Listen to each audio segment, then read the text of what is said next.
So you've got to watch this news very closely. Nigeria's Agric Minister, Sadu Ogbe, says Nigeria's West African land borders are to be shut this week to prevent indiscriminate dumping of foreign rice into the Nigerian market.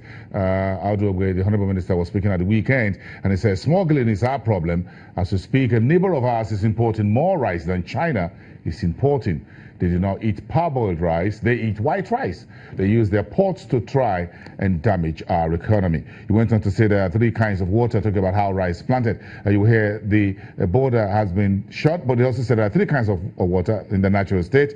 There is fresh water, salt water from the sea, and what you call the blackish water. And the Agric Minister explained that if you go to the Delta in many countries in Southeast Asia, where they grow the rice, if you plant rice in the same place, like 4 to 6 years continuously, the quantum of arsenic begins to increase, and arsenic causes cancer, and that is what they're dumping rice for us.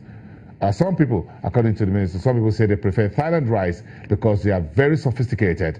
Welcome to poison, the Agric Minister asks. We just have to work hard to make prosperity for Nigeria.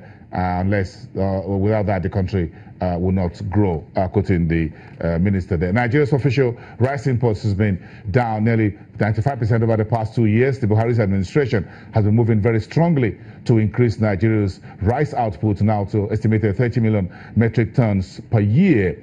The vice president has also spoken about this indiscriminate smuggling of rice through West African neighboring countries, and says meetings has been held with the authorities in these neighboring countries to try to get them to stop using Nigeria as a dumping ground. Meantime, the 2018 budget, 9.16 trillion, is expected to be signed on Wednesday. That's the day for the weekly Federal Executive Cabinet meeting. That has been suspended or shifted. So all eyes will be on President Buhari's executive office on Wednesday. That will be tomorrow, the 20th, to see who and who will be taking the photo ops with him when he puts pen to paper to signal the takeoff of the 2018 fiscal spending period.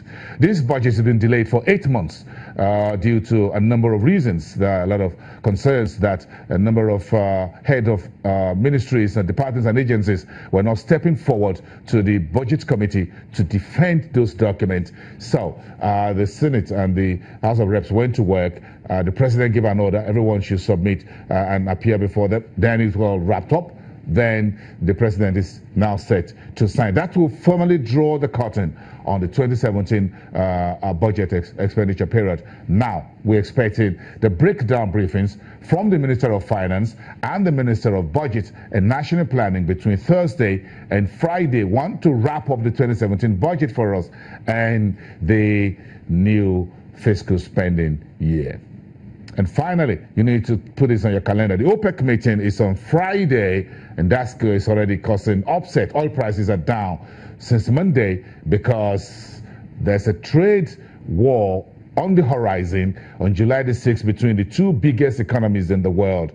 U.S. is kicking China with $200 billion US dollars, most likely, if President Trump keeps to his words, and China hasn't disclose the amount, but it says about 20 billion that could rise now that Washington is raising the stake. In the meantime, U.S. president wants no OPEC at all, and that is the story out this morning. All this and more we have on our news bulletin. This is Channels Television, where news comes first. I'll see you again. I'll come back tomorrow, Wednesday, to see the budget signing with you. Have a great day, everyone, and welcome back to business.